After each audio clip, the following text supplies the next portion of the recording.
From the beginning, Donald J. Trump's presidency was filled with controversy. From his inauguration to his first impeachment to his second impeachment, Americans were divided. We're not enemies, we're brothers and sisters. We're not adversaries, but we're allies. We're not foes, but we're friends. He wants to unite this country, which has been divided for the past 8 years or so. And in the last 3 years, I can't believe the increase that we've had of swastikas drawn in the bathrooms, just kids being unkind. I mean, when you hear it from the highest level, you know, things that would merit a referral in my classroom, and adults doing it, it's really hard to, I think, go against the flow of what adults are supposed to be role models. And so, if he gets through this impeachment, if he feels vindicated, if they ram through this sham trial, he is going to be filled with vengeance.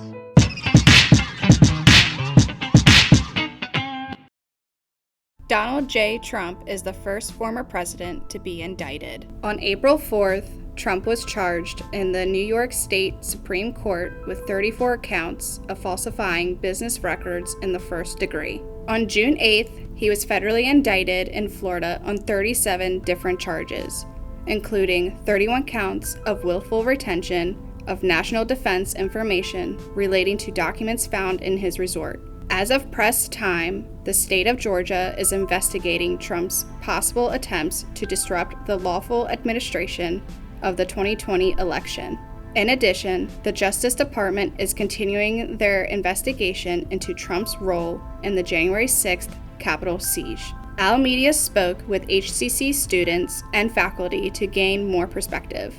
Let's hear what they have to say. If Trump is indicted and convicted on federal charges, those can be pardoned by any future president. So if Trump is convicted in Manhattan, in the state of New York, or in the state of Georgia, those cannot be pardoned. State convictions would be upheld no matter what.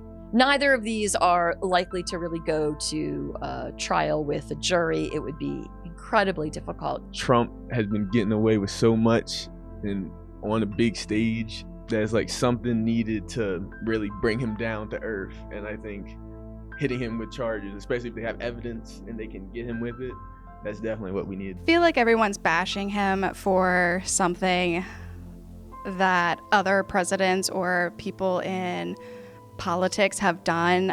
Hillary has had classified emails. A bunch of things came out about Joe Biden and his dealings with China, and also Joe Biden's son. So I feel like a lot of people are giving him a lot of grief just because they don't like him. And I just don't think that's fair. I think the thing that will really get him is the phone call in Georgia. When you ask for votes, I think that will get you. But in this country, we have freedom of speech, and it can be misinterpreted as him saying, well, just look to see if there's any votes that you guys haven't looked at. And that's more than likely what his lawyers will try and do. Presidents and all politicians, I believe, should be far more accountable for the acts that they take and crimes that they potentially commit while in office. There ought to be a heightened level of accountability because of that trust that has been placed in them, and because of the greater temptation for abuse that comes with greater power.